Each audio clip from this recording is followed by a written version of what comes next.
ចាជំរាបសួរបងប្អូនទាំងអស់គ្នាថ្ងៃនេះនាងខ្ញុំលើកយកបទពិសោធន៍ផ្ទាល់ខ្លួនអំពី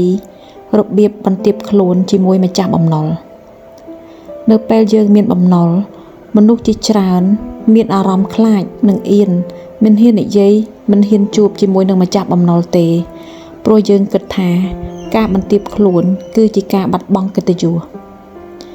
តែជាក់ស្ដែងការបន្ទាបខ្លួនជាមួយម្ចាស់បំណុលមិនមែនជាការចាញ់ទេវាជាជំហានដំបូងនៃការទទួលខុសត្រូវពេលនិយាយជាមួយម្ចាស់បំណុលសូមនិយាយដោយសុភាពនិយាយតាមការពិតកុំបង្កើតពាក្យបញ្ឆោតកុំសន្យាអ្វីដែលខ្លួនឯងធ្វើមិនបាន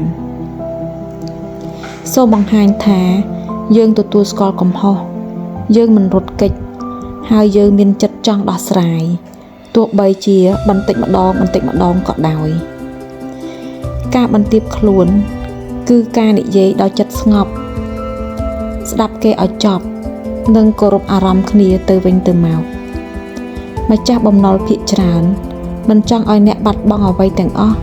គេគ្រាន់តែចង់ឃើញភាពស្មោះត្រង់និងការទទួលខុសត្រូវប្រសិនបើថ្ងៃនេះអ្នកអាចបន្ទាបខ្លួន